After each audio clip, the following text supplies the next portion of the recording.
오늘 한 사람의 몸이 직접 증명해냈다는 아주 특별한 10년의 기록을 들여다볼까 합니다. 안용하 씨라는 분의 이야기인데요. 이분이 어떻게 현대의학이 제시하는 길에서 벗어나서 자신만의 건강법을 찾게 됐을까요? 자, 그 놀라운 여정 속으로 지금 바로 들어가 보시죠. 자, 이 질문 한번 보세요. 왜 6개월씩 처방약을 쓰레기통에 버렸을까? 와, 이거 굉장히 도발적이지 않나요? 바로 이 한 문장이요. 오늘 이야기의 가장 극적인 전환점을 딱 보여주는 겁니다. 아니, 도대체 어떤 일이 있었길래 이런 과감한 결정을 내릴 수 있었던 걸까요? 사실 이런 선택 뒤에는요, 수십 년에 걸쳐서 쌓여온 그녀의 건강 위기가 있었습니다.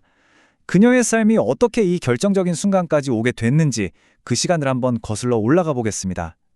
보시면 그녀의 삶에는 좀 특이한 패턴이 있어요. 10년 주기로 아주 큰 수술을 겪었다는 건데요. 30대에는 면역과 관련된 중요한 장기 수술을 받았고요. 40대에는 자궁을 드러내는 수술, 그리고 50대에는 유방암 진단을 받게 됩니다.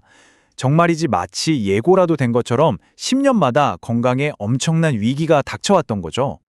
유방암 진단을 받고 나서 그녀는 당연히 현대의학이 제시하는 길을 그대로 따랐습니다. 2014년에 수술을 시작으로 무려 8번의 항암 치료, 21번의 방사선 치료를 다 견뎌냈죠. 그리고 앞으로 5년 동안 항암제를 먹어야 한다는 처방을 받았지만 마음속 깊은 곳에서는요, 언제 또 재발할지 모른다는 그 두려움이 사라지지 않았다고 합니다.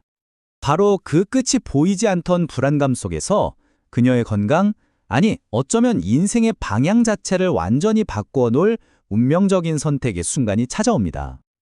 그 시작은 정말 우연했어요.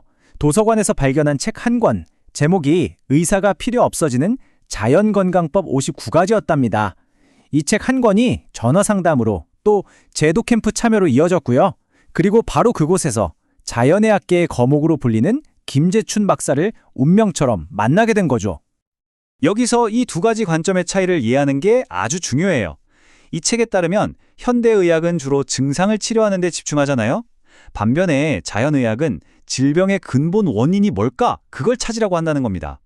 그러니까 약이나 수술에 의존하기보다는 우리 몸이 가진 본래의 치유력을 믿고 부작용 없는 치유를 목표로 한다는 거죠. 바로 이 새로운 관점이 그녀가 그동안 걸어왔던 길과는 전혀 다른 길을 선택하게 만든 결정적인 계기가 되는 겁니다. 자, 그렇다면 그녀가 선택했다는 그 자연건강법이라는 게 구체적으로 뭘까요? 지금부터 이 방법론의 핵심을 이루는 3가지 큰 기둥을 하나씩 살펴보겠습니다. 이 건강법에서는요, 병의 원인을 우리가 흔히 아는 암이나 당뇨 같은 그런 병 이름에서 찾지 않아요. 대신에 5가지 근본적인 문제에서 원인을 찾는데요. 척추가 뒤틀린 것, 손발의 혈액순환이 잘 안 되는 것, 신경의 균형이 깨진 것, 체액의 불균형, 그리고 마지막으로 숙변과 변비. 그러니까 어떤 특정 부위가 아니라 몸 전체의 시스템을 바로잡는 데 초점을 맞추는 거죠. 이런 문제들을 해결하기 위한 과정은 크게 3단계로 이루어집니다. 바로 비우기, 채우고 단련하기, 그리고 생활화하기인데요. 여기서 핵심은 이 3가지가 순서대로 하나씩 진행되는 게 아니라 동시에 서로 맞물려서 진행된다는 점입니다. 자, 첫 번째 기둥은 비우기입니다. 말 그대로 몸의 독소를 밖으로 빼내고 정화하는 과정이죠. 여기에는 좀 독특한 방법들이 포함되는데요. 된장찜질이나 자연의학에서 말하는 관장 같은 것들이요. 특히 풍욕이라고 부르는 공기목욕이 있는데 이걸 초기에는 하루에 8번까지 할 정도로 몸을 깨끗하게 비워냈는데 집중했다고 합니다. 그리고 두 번째 기둥은 바로 단련하기입니다. 이 방법론의 핵심에는 6가지 운동법이 자리 잡고 있는데요. 예를 들어서 붕어 운동은 척추를 바로잡는 걸 목표로 하고 모관 운동은 혈액순환을 돕는 식이죠. 이렇게 각각의 운동은 몸의 깨진 균형을 되찾고 신체를 다시 튼튼하게 만드는 데 중점을 두고 있습니다. 마지막 3번째 기둥은 이 모든 걸 생활화하는 겁니다. 이건 단순히 운동 몇 가지를 하는 걸 넘어서요. 의식주, 그러니까 옷 입는 것, 먹는 것, 자는 것까지 삶 전체를 바꾸는 완전한 전환을 의미합니다. 얇은 천연 섬유 옷을 입고 생채식 위주로 적게 먹고 또 서늘한방 평평한 바닥에서 자는 것까지요. 심지어 이 방법론에서는 땅의 기운을 받아야 한다면서 3층보다 높은 곳에 사는 건 피하라고 권고할 정도라네요. 자, 그렇다면 이렇게 10년이라는 긴 시간 동안 이 원칙들을 꾸준히 지켜온 결과는 어땠을까요? 이제 그녀의 몸이 직접 보여준 그 증거들을 확인해 볼 시간입니다. 바로 이 숫자 10입니다. 안용화 씨가 이 자연건강법을 정말 단 하루도 빠짐없이 실천해온 시간이라고 해요. 이 숫자 하나가 그녀의 굳은 의지와 그로 인한 변화의 깊이를 전부 말해주고 있는 것 같죠? 그리고 10년 후 그녀가 들려주는 삶의 이야기는 완전히 달라졌습니다.